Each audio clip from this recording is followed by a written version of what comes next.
壊したよ。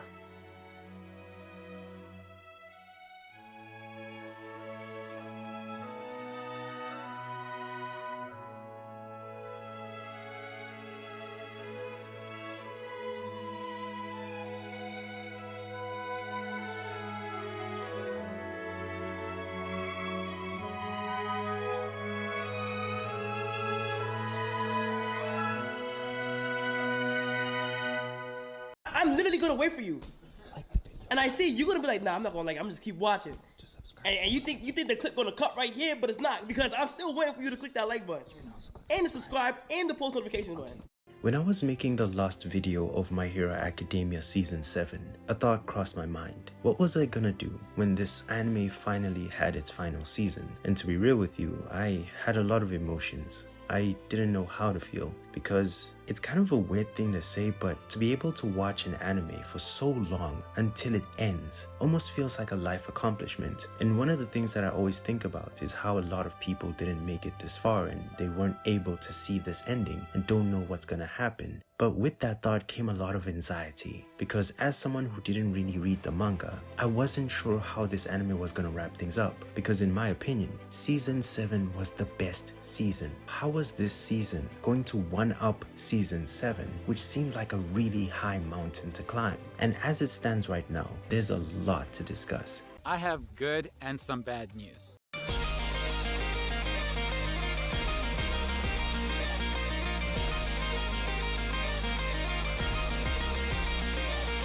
Now, before I dive into this season, I want to basically tell people the premise of this anime. It's a pretty simple premise. It's about superheroes. There you go.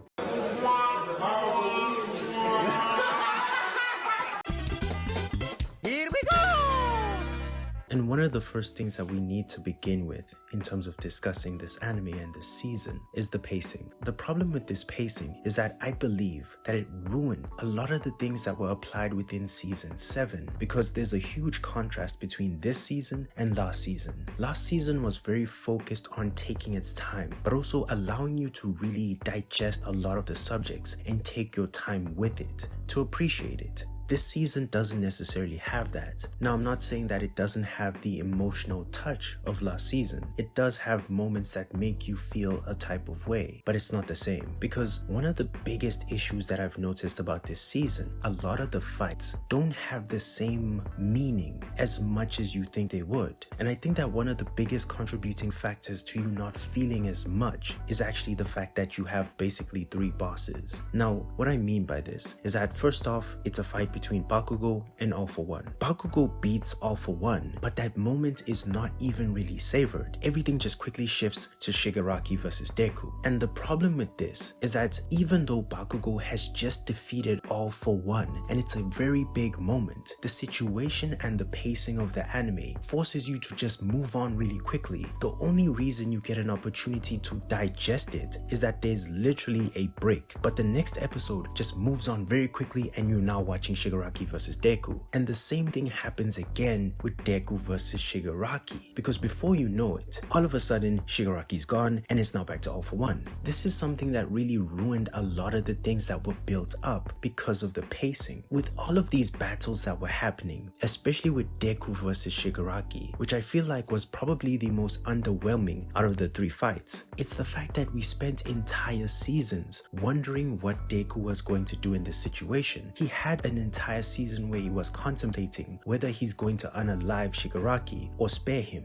He eventually makes a choice, which is really cool, but the thing is, when you see it in front of you and you notice that he's seeing the damage that Shigaraki is doing, you still question if he's going to go through with it in terms of sparing him, and he decides that he will, to the point that he's going to sacrifice his abilities. And ultimately, with that battle, you want to see Deku fulfill what he wanted to do, which is save Shigaraki. But before you know it, within that fight, Shigaraki's basically just gone, and All For One confirms this by saying that Shigaraki is not alive, he's just taken over a corpse at this point. And that defeated literally seasons of contemplation because of the pacing. Because these battles happen so quickly and there's this shift between one boss and another boss and another boss, it didn't matter. The decision that Deku wanted to make was taken away from him, as well as Shigaraki. You could say that maybe there was a moral victory for Deku because he kinda beat him, but he didn't really, because he he spent entire seasons wanting to save Shigaraki, only to find out that he's gone. Everything he thought about just was meaningless. The meaning is lost because of the pacing, because before you know it, you have to move on from the fact that Shigaraki's gone because now All For One has taken over him, and now it becomes a fight between All For One and everyone else. And now you have two crucial moments that have been overlooked. Bakugo just beat All For One, but we were forced to move on to another character. Deku just beat Shigaraki technically, but now we just have to move on from the fact that he didn't do it in the way he wanted, and it's not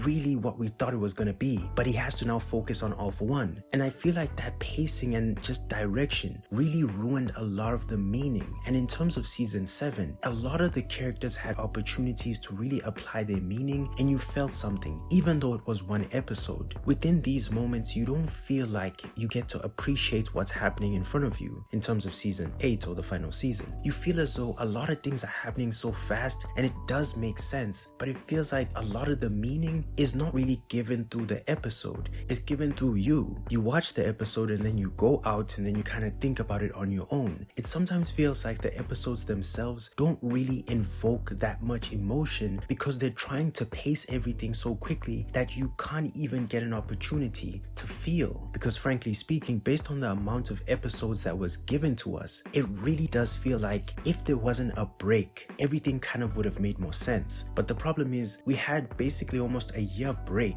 and people then started to have expectations because in terms of season 7, it's so emotional, it's so raw, and to kind of be set up in terms of what to expect, and then the next season to be very fast paced and different, and it has its pros, but it's a very weird contrast to the last season, which is season 7. And as such, you're looking and approaching this season with this emotion that it's the final season. You want to be emotional, you want to feel, but the situation and the anime is making everything so fast paced. And that might just be me kind of just complaining as a fan because it feels like everything's happening so fast and it's the end and I'll never see the anime again. But truly within itself, the anime is moving quickly, and I feel like it's taking away from all of the emotions that season 7 taught us to take time and appreciate. Give me all of the emotion, take your time. It feels as though a lot of the situations took over the direction of the anime, and as such everything just was kind of like everything's happening fast, that's just reality, deal with it. And that was the biggest thing that really irked me about this season. And because season 7 allowed us to kind of take our time with what was happening, but within an episode, you felt a lot more. And arguably, this is the reason why season 7 is one of the seasons that got a lot of people back into My Hero Academia. We have to be real about that. It's the fact that this season surprised a lot of people. And that brings me to the other point about what is wrong with this season. My Hero Academia, in my opinion, has ascended to a level that goes beyond basic shonen. It's gone to a level where now the emotions are the main focus point. And the truth is, within a lot of action or shonen anime, the actions pique your interest, but what keeps you there are the emotions and what goes through the story, the storylines, the character development. That is what allows you to stick around, besides just looking at it as something that's cool. And that was something that separated a lot of people who kept on watching My Hero Academia and people who didn't. When things didn't seem as crazy in terms of the fights, people just started to leave, and they believed that this anime didn't have the depth to be able to survive without having crazy fights, but it did.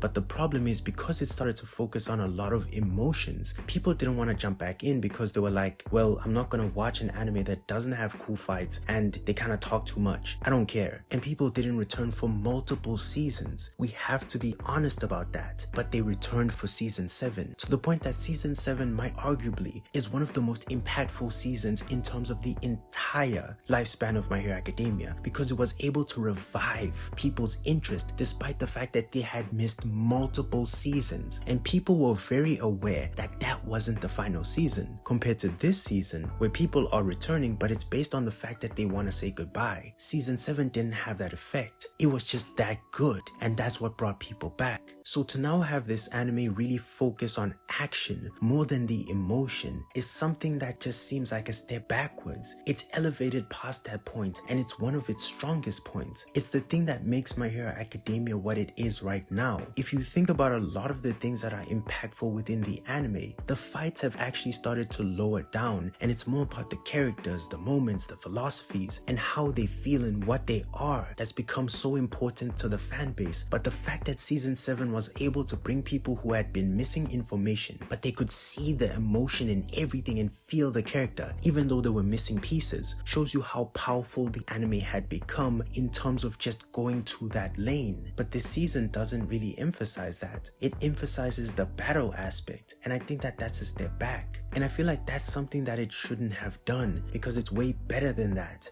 And as such, the best episode for me, like I said, is the most quiet one, the most chilled one. The fact that we see Endeavor, and that's the thing I love about this anime, evolve not only as just a hero, but as a man. We see him being accountable. He's a shell of himself physically, but to see him arguably be his most powerful form as a man who's broken down is something that only this story can tell you. And if you stuck around from the first season to this point, you saw him from the highs, the lows, and eventually who he becomes. And to see him in that moment acknowledge himself is something that's very profound. And that's the thing, when you see him in this moment, it feels like something so deep. And that was something that I really appreciated, and I think is the strength of this anime, that this season is only starting to focus on near the end, basically the epilogue. And that's the problem for me. Now, I'm gonna be real with you. This is still a very good season. I want to make this very clear that I'm only really comparing this anime to itself, and that says something. And the problem is, right now a lot of the work that was placed within the anime is kind of being overlooked in a sense. And I think even in terms of the anime in itself, when they're watching the graduation ceremony, it kind of just sums up this season for me, where it's like the entire place is in shambles, right? And these children are graduating and everyone's kind of looking at it like, I can't believe we're here already, like it's kind of weird, but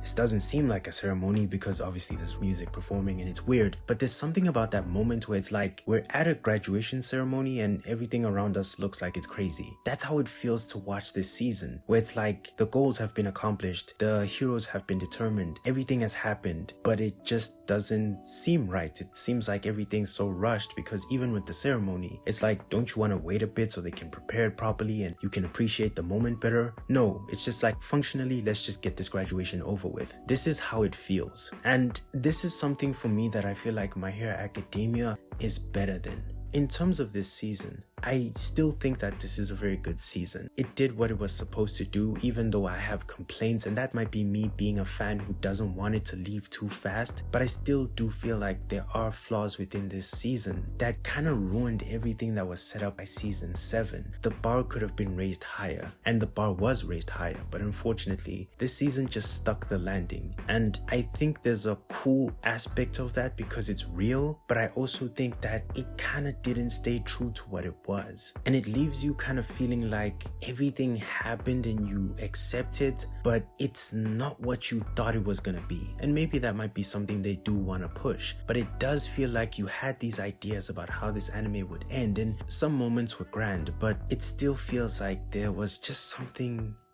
missing.